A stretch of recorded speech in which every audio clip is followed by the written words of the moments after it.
บายดีพ่อแม่พี่น้องสบายดีสิสุขุทุกคนเนาะตอนนี้บอลสื่อวิทย์มาใส่เนาะพี่น้องมาใส่ติดกับหล่อมันเลยเดี๋ยวถาเบิ้งถาส้มกันเนาะมันสิออกมาเป็นแนวไรพี่น้องนี่หน้าตากับประมาณนี้เนาะพี่น้องนี่ก็มีสดิ้งน้ำเนาะสดิ้งนี่สงสัยสื่อมาพิษแต่พี่น้องมันอยากหน่อยโผล่แต่ก็มันอยากสั่นโผล่เนาะขอมา10 เมตรพี่น้องเอามาลองเบิ่งก่อนเนาะพี่น้องว่าหน่อยอยากเนาะสดิ้งเพื่อมันสิขาดแบบเวลาเขาวิทย์นะตัวบนนะเพราะมันได้หรอกเดี๋ยวเขาจะถอดหล่อก่อนเนาะถอดหล่อแล้วเขาก็เอาวินติดใส่ทั้งนั้นเตรียมพร้อมใบพี่น้องเลยมันจะปวดปันไดหรอกพร้อมใบเตรียมพร้อมใบ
นี่ทั้งนั้นประมาณนี้เนาะพี่น้อง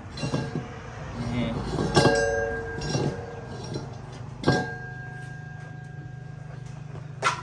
สมมติว่าเอาสลิงใส่เนาะพี่น้องสลิงใส่เวลารถไปมันก็จะเนี่ยนี่เนาะแล้วเขาจะเกาะไว้นั่น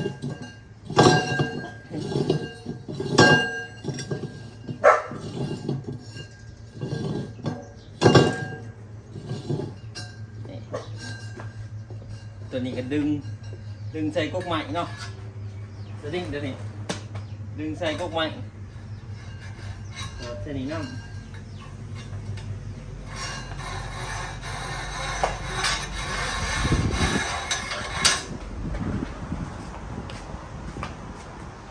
เวลาเขาสีวินเนาะ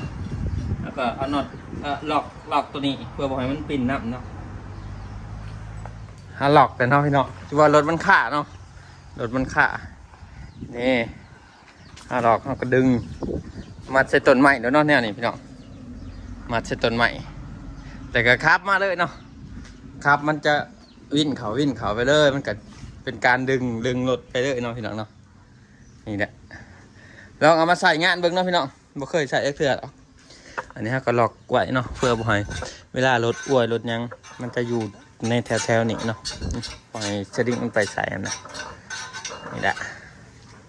เราเอามาเห็ดเบิ่งเพราะว่าคันพอใส่วินนี่บ่ไว้แล้วพี่น้องเลยพอรถแก่เขามันหน่อยเนาะจักมันหน่อยนะพี่น้อง อย่าติดลมติดหยังเนาะเรียกว่าโตนน้องลงน้องอิหยังติดลมมาซะสุกบ่ขึ้นได้เพราะว่ารถปั่นเขามันหนักแห้งพี่น้องเอ้ยเป็นตันปลายพี่เนาะต้นปลายพี่น้องเอ้ยหนักอีหลีพี่น้องก็ต้องหาตัวช่วยเนาะแนวไรที่มันสิสะดวกสบายตัวเองนั่นแหละพี่น้องเนาะลองเฮ็ดเบิ่งถ้าเฮ็ดมีกับใครกลัวบ่มีได้พี่น้องเนาะมันก็เป็นขอต่อเลยได้ตัวนี้เป็นขอต่อนั่งอีกครั้งหนึ่งเนาะครั้งนี้สิเอาขอต่อมาใส่พี่น้องเพื่อมันจะขับง่ายเนาะเขาใส่ขอต่อเดี๋ยวสิใส่ขอต่อครั้งนี้อีกพอมีอยู่ขอต่ออันหนึ่งเอามาแต่ว่าเนาะพอดีใส่ขอต่อเมื่อขับง่ายเพื่อการรถปิดรถยังเนาะพี่น้องนี่แหละขาดวินหมัดใส่กกเสาเลยเนาะหมัดใส่ต้นไม้หรือว่าอีหยังเนาะวินขึ้นไปเลยเป็นเตยเป็นสดิ้งเนาะแต่ที่ทนท่านสำไรพี่น้องแต่เอาไปล่องอยู่ล่องวินล่องทดล่องใส่งานเบิ่งเนาะเดี๋ยวขั้นตอนต่อไปก็จะเอาหม้อนี่อีกเนาะเอาขอตอมาใส่ตัดผ้ามาตอนค่ำเนาะพี่น้อง ปัจจุบันเนี่ยรถปีกน้อยเนาะ เปลี่ยนตอนค่ำเนาะสิใส่เปลี่ยนขอต่อมันเปลี่ยนมึงเห็นคนเดียวหยันเลยเนาะ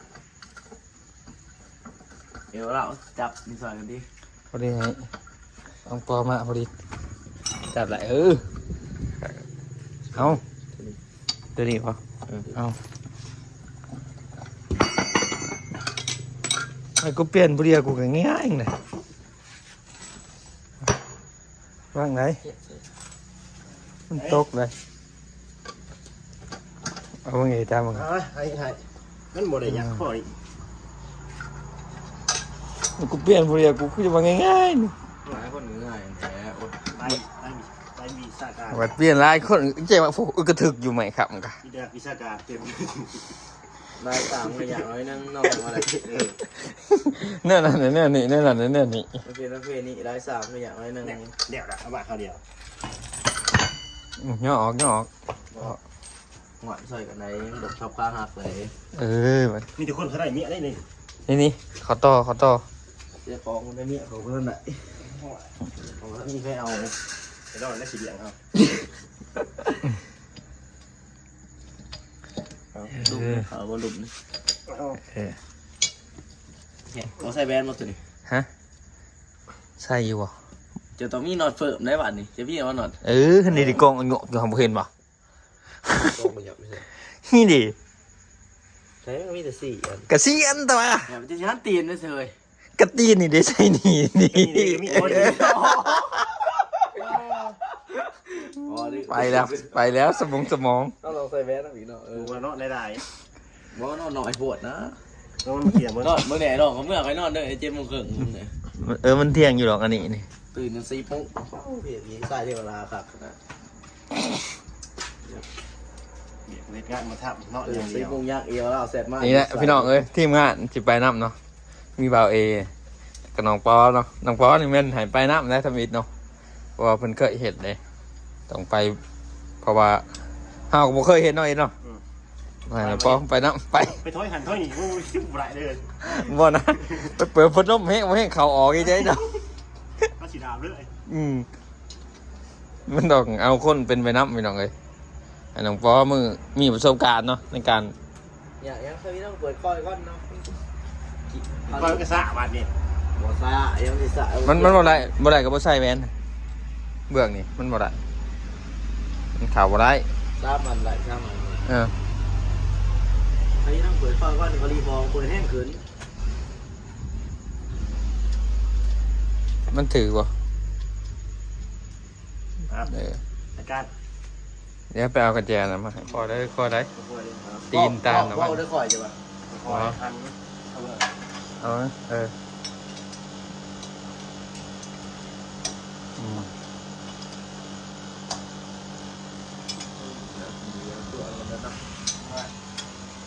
ผักกันนะวิทย์เฮานี่มึงฉันจะใส่อันนี้อยู่ ย่อยแล้ว ค่อยได้ ต้องเอาย่อย เสียวก่อน ปล่อยให้มุนจะได้ปะ ฮะ มึงจำเลยเนาะ หมดแล้วกูบีบอันนั้นเห็นแต่มุนไหล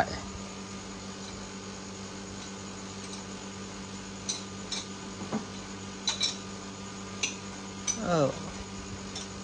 เต็มแต่ก็ใส่คุณสองนะอักโกะลงมาเดียว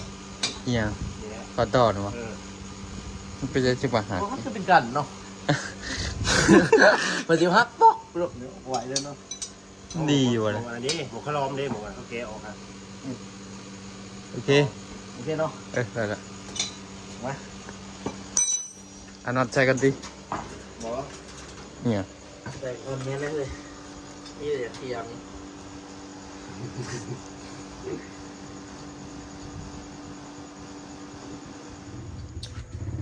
ใส่กระบะเด็กขัดขนาดกับไอ้ถ่วงควงดีไม่อยากปีเนาะแล้วถอยมันใส่ออกมาเฮ้ย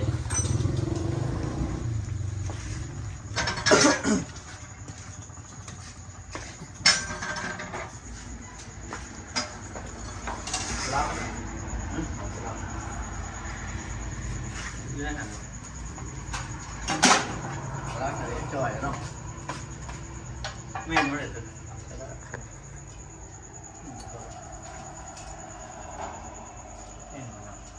จ่อย เงี้ยที่ทำไมตัวไม่เยอะหรอก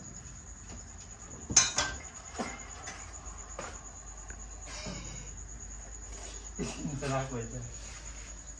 นี่แม่ก่อน บ่แม่น อยู่ หาสลักมา ยี่ดี เฮ้ยโบนี่วินเฮาหาเบิ่งเขาสิใช้งานประกาศเขาสิแก้อะไรซ้ำไร มือเขาบอกคนเขาให้ที่เรา โอ้ยบ่ว่างก็ต้องว่างไว้เรื่องงานแหละ ใส่เดี๋ยวก่อน เออ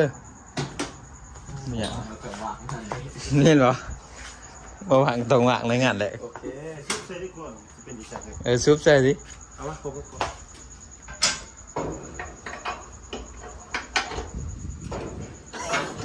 วันนี้สิ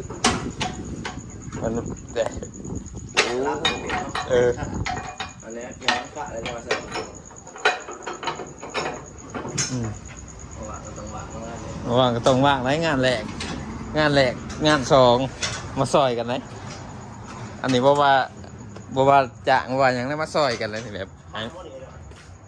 มัดได้เว้ยไปให้มาซอยนะพี่น้องเนาะให้มาสอนมาหยังหั่นนะให้ผ้าเฮ็ดเนาะเพราะว่าเราก็บ่เคยเฮ็ดแต่มันก็บ่ยากหรอกพี่น้องเอ้ยระบบมันง่ายๆหรอก ตอนย้อนตอนนั้นอะไรนะ มันขึ้นเงาะที่ตอนทับอิฐแถนเฮาแบบเฮาบ่เคยเห็นเนาะเฮาแบบย่านขึ้นโอ้ย่านหมู่เว้าแนวนั้นแนวนี้เนาะย่านจะคล้องหน้าเขาเว้าจังซั่นจังซี่นะเนาะเอ้ยเดี๋ยวก็ว่าโอ้เขาออกเดี๋ยวก็ว่าโอ้ยสะแท้เดี๋ยวว่าเนาะมันเฮ็ดบ่เป็นโอ้ยมันสื่อไม่เฮ็ดบ่เป็นสอยนะเอ้าเฮ็ดอีหยังก็ต้องมีคนเบาเลยนะพี่น้อง ครับก็ครับเป็นชนะคือที่มันชนะอยู่ เร่งทำสิเร่งอยู่นะบัดนี้ โอ้ยเนาะเรา ขาดที่เก่าเหรอ เบรกมันได้ตัวนี้ ไป เอ๋มาลักครับรถครับข้าวกับปุกเกียร์ได้คือบ่เป็นนะเอ๋มาลัก นี่เนาะ ตัวนี้เขาเป็นนะระบบเนี่ยอะไรตัวนี้ อันนี้เบรกแยกเบรกแยก น่าจะเก่ามาแต่ว่า จบคุณฝรั่งเศสเลยครับดีมาก ขนาดมีจะเลยใส่แต่ว่าประยุทธ์แบบนี้ ว่าเข้าลงก่อนเขาจังเบรกห้ามึงนี่ชื่อเอาขึ้นมานี่มันเอาลงนี่แล้วก็เบรกบัดนี้ บอลนะครับนี่เชื่อใจ ฮะ เป็นต่อไปต้องเอาลูกแบบเก่าก็ได้เนี่ย ก็เบรกก็ที่ บ่แล้วเอาแน่นี่ได้เลย เอาลูกมัน เอาแน่นี่ได้เลย บอกว่าซีเบกยังนะก็ต้องเอาตัวนี้ขึ้นกันบอกเขาไปจักเลย บัดสิเบรก ก็หมายว่าส่วนคนอื่นมาครับผู้เคยมาครับนะตัวเริ่มบอกได้ว่าครับ ดื่มก็ได้ เบรกก็อยู่ที่เนี่ยเริ่มนี่ว่าต้องเอามาหน้า ต้องเปลี่ยนใหม่นะฮะ เขาจะบริเทศแต่ว่า เอาออกก็ได้เอาเปลี่ยนใหม่ก็ได้หันเบรกแยกมันคักไหลมันเบรกกินดี ตัวนั้นมันแบบตัวสีไฟ เพราะว่ามึงเข้าใจป่ะ เฮาสายผ่านโรงจำนี่อันนี้เฮาโรงจำแหละบ่เห็นบ่มันบ่เตะเลยมันหม้อนั่นเบรกเอาลงไหนได้ซ้ำนี้นี่มันก็เบรกแหละนี่สายผ่านมันก็ยังปิ่นอยู่ มันยังไปอยู่ นี่ใช่เลย รถว่าเอาลงจำรถยังไรอยู่กับเบรกนี่ เออสิครับเองหรอรถไทยมันบ่อยาก ซุก สูบกินได้เครื่องวิทย์เนาะสูบบ่ได้ดอกโดนมาละ กลางให้หน้าเสร็จจะได้สมุนวะ สูบบ่ได้เนี่ยหนึ่งนิดนี้ อืม นี่จะมาวิทย์นะแต่พวกใหม่พวกพี่ทั้งหลาย เอาลักก็ได้ มันจะอยู่อ่ะ อยู่ลักน้อยๆเฮาเสียบตอกลงกับผูกจำดินผูก อยู่ อยู่โอ้ย นิดกันหน้าหนึ่งวะ บอกพี่งัวพี่กล้วยน้องคอยงัวมาเจ็บหลัง ถือไว้น้ำแบบคนถือไว้ โอ้ โอ้ บอกยังเลย ปุ๊ นี่นะ สวัสดี ตะกี้เขาไปตอนยังหน่อยไปปากเสะไงหลอดเลยพอเสียมือเขาไปดูนี่มองก็ต่อมันบาดมือเขาไป เอาไม่แต่ว่าพร้อมใส่งานเนาะพี่น้องคือว่าพร้อมเต็มร้อยล่ะ ไล่บนคลิปนี้อ่ะเซลล์ที่การกัน ต่อมาละ ติดต่อมาหลายพี่น้องเลยได้ออกคลิปน้ำพร้อมเนาะไปอยู่เซลล์นะบอกเขาแล้ว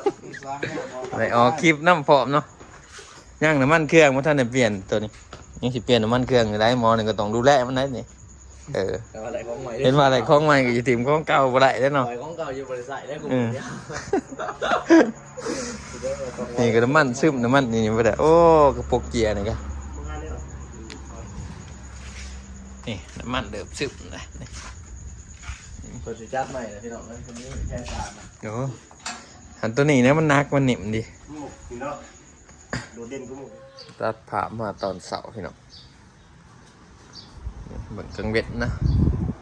กันสลิงท่านเอาใส่เนาะพี่น้องนี่สิหาน็อตมันจับสิ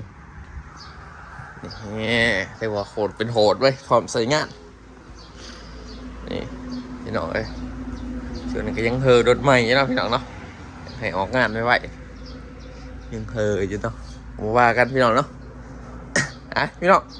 เราจะปิดคลิปไปเพื่อนกันนี่พอกันอีพีหนาเนาะสบายดีเด้อพี่น้อง